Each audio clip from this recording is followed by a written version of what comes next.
सवाल कर रही होती है उसे इतना अगली क्यों बनाया गया, और वो अपने बारे में बताती है कि उसके कुछ खास मार्क्स नहीं आते हैं और उसे हैवी मेटल सॉन्ग काफी ज्यादा पसंद है और इस वजह से उसका कोई दोस्त भी नहीं है और उसका सभी लोगों ने निकनेम रखा होता है डम्पलिंग, और उसे हमेशा अगली कोने पे बुली किया जाता है। लेकिन वो ऐसा नहीं चाहती थी और वो स्कूल में डम्पलिंग लेके जा रही होती है, लेकिन तभी वो गिर जाती है और अगली कोने सबसे बुरी बात होती है क्योंकि उसके गिरने पे उसे कोई मदद तो नहीं कर रहा होता है, उल्टा उसकी फोटो खींच रहे होते हैं। और तभी एक स्टूडेंट आता है और वो उसके फोन को उठा के कहता है तुम हैवी मेटल सुन रही हो ना, क्या तुम्हें भी ये पसंद है? और ये देखकर वो कहती है कि मेरा खुशी होने का दिन आ चुका है लग रहा है अब, और वो उसे कॉन्सर्ट के लिए टिकट भी देती है। लेकिन ज्यादा देर के लिए खुशी का टाइम नहीं था, तभी इसका सीन कट हो जाता है और उसे एक लड़की किक मार के गिरा देती है और वो उसको पकड़ के कहती है तुम मेरे पीठ पीछे मेरे ही बॉयफ्रेंड को पटाने की कोशिश कर रही हो, वो तो बस तुम्हारे पास इसलिए आया क्योंकि तुम पे उसको दया आ गया, लेकिन तुम समझो कि तुम्हारी जैसी अगली के पास कौन ही आना चाहेगा, और तुमने मेकअप इसलिए किया कि तुम उसके पास आ सको। मैं तुम्हें दिखाती हूँ असली मेकअप क्या होता है। और उसने तो भद्दा सा मेकअप करके उसकी फोटो भी खींच लिया था और सोशल मीडिया पे अपलोड कर दिया था, और सोशल मीडिया के लोग तो सिंपैथी दिखाने की जगह और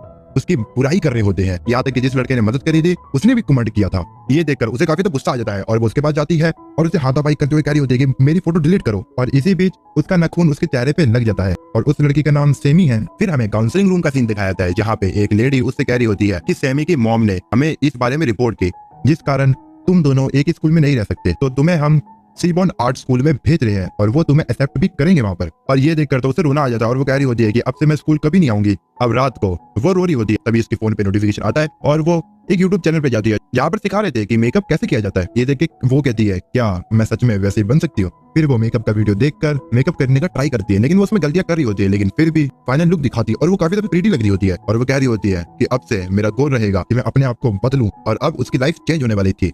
और फिर वो बहुत सारे सोशल मीडिया पे मेकअप किट्स देखती है, वही चैनल की, और खरीदती है।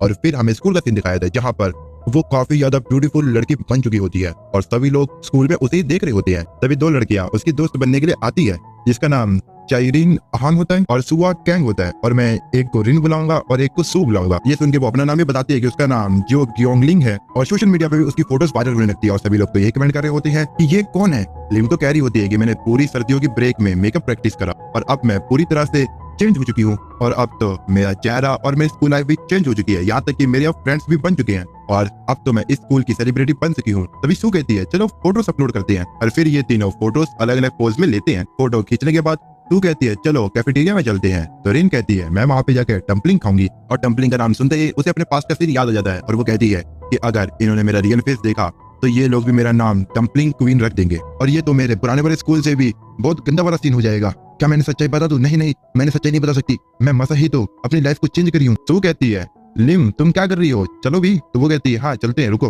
तभी दो लड़के जिनसे कहते हैं ये तो तुम्हारी स्कूल की लड़की है ना, तुम क्या हम दोनों को इस लड़की से इंट्रोड्यूस करवा सकते हो? लेकिन वो बिना देखे ही कहता है मैं इस लड़की को नहीं जानता हूँ, तो मैं क्यों इंट्रोड्यूस कराऊं? तो ये सुन के वो कहते हैं तुम सच में जर्क हो। फिर हम लोग लिम को देखते हैं जो कि मेकअप उतार के बाहर आती है, तभी उसका भाई आ जाता है और वो तो हैरान हो जाता है और वो उससे कहता है कि जब तुमने डिसाइड कर लिया कि तुम मेकअप करके रहोगी तो तुम्हें एनी टाइम मेकअप करके रहना चाहिए। तो वो कहती है जब भी तुम मुझे बाहर मिलोगे तो तुम ऐसा करना कि तुम मुझे जानते ही नहीं हो। तभी उसका छोटा भाई उसकी फोटो खींच लेता है और कहता है मैं इसे सोशल मीडिया पे अपलोड करूंगा। तो वो उसे मना करती है ऐसा करने के लिए। उसका भाई कहता है कि इस दुनिया में कुछ भी फ्री नहीं है। फिर सीन कट हो जाता है और लिम बाहर होती है जो कि कह रही होती है कि मेरी पॉकेट मनी तो मेरे भाई को खिलाने में ही निकल गई और वो कोई मेरा भाई नहीं, वो मेरा दुश्मन है। तभी लिम एक बुक स्टोर के अंदर आ जाती है और उसे अपनी फेवरेट मांगा का न्यू कॉपी दिखती है, तो वो जल्दी से उसे उठाने लगती है। लेकिन तभी एक और लड़का भी उस बुक को लेता है और वो और कोई नहीं जुन होता है। उसे देखकर वो कह रही होती है कि कितना तो हैंडसम है। तभी जुन कहता है कि मैंने इसे पहले देखा था तो मैं इसे लेके जा रहा हूँ, और वो इसे लेके जाने लगता है। लेकिन ये उसे रोक लेती है और कहती है कि मैंने इसके प्रीव्यू वाले बुक को 100 टाइम पढ़ा है, तो मैं इसके काफी समय से वेट कर रही थी। तो वो कहता है कि मैं भी इसका फैन हूँ, मैंने भी इसे बहुत बार पढ़ा है। तो ये सुन के वो कहती है कि मुझे पिछले वॉल्यूम का ये बताओ इसमें क्या हुआ था, और वो ऐसे क्वेश्चन पूछती है, लेकिन वो तो सबका सही आंसर बता रहा होता है। तो वो इस चीज में हार जाती है, तो वो उस वॉल्यूम को ले जाता है। इसके बाद वो अपने डर में लगती है कि उसे उस हैंडसम जर्क को रोकना नहीं चाहिए था। अब जब लिम स्कूल में होती है तो वो जुन से मिलती है, तो वो अपने दोस्तों से पूछती है आखिरकार ये है कौन। तो वो बताती है कि ये भी न्यू ट्रांसफर स्टूडेंट ही है, और लगता है एक्टिंग डिपार्टमेंट वाले पागल हो गए हैं क्योंकि वो बहुत ज्यादा हैंडसम है। लेकिन वो लोग कहते हैं कि इसकी काफी ज्यादा हॉरिबल पर्सनैलिटी है।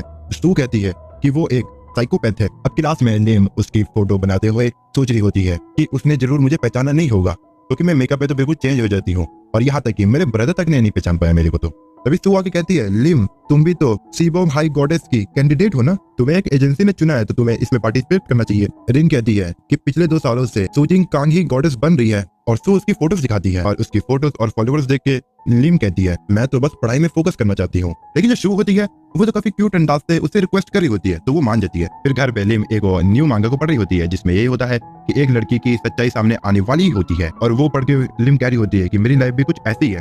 फिर जब वो बुक स्टोर में आती है न्यू वॉल्यूम के लिए, लेकिन जुन फिर से आके उस वॉल्यूम को ले जाता है। लेकिन जो लिम होती है इस बार वो झगड़ा नहीं करती, वो डायरेक्ट शांति से चली जाती है। तभी उसका एक ईयरबड गिर जाता है और उसे जुन उठा लेता है। जाते वक्त लिम कह रही होती है कि जुन की वजह से तो मैं फ्रीली बुक स्टोर पे भी नहीं जा सकती अब। अगले सीन में वो कैफेटेरिया में होती है जहाँ पे तो वो काफी हैरान होती है क्योंकि उसकी आज मीटिंग जुन के साथ होती है। तभी जुन कहता है, क्या हम लोग पहले भी कभी मिले हैं स्कूल के अलावा? तो वो कहती है कि नहीं, हम तो पहली बार मिले हैं। मीटिंग खत्म होने के बाद वो लोग जारी होते हैं तो लिम कहती है, मैं जरा कहीं और जा रही हूँ तो तुम लोग इधर से जा सकते हो, ठीक है। और फिर वो बाइक के यहाँ से चली जाती है। फिर वो एक बेंच पे बैठ के सोच रही होती है कि उसे गिव अप कर देना चाहिए। फिर वो अपने टेंशन को दूर करने के लिए ईयरबड्स को निकालती है, लेकिन वो देखती है कि उसका एक ईयरबड तो होता ही नहीं, तो वो हैवी मेटल चला देती है। तभी वहां पे जुन भी आ जाता है उस हेडफोन को लगाकर और वो कहता है, ये हैवी मेटल सिटी है ना, और तुम वही लड़की हो ना जो कि बुक स्टोर में मिली थी। और ये सुन के लिम तो काफी हैरान हो जाती है। और इसी के साथ हो जाता है हमारा न्यू एनिमे का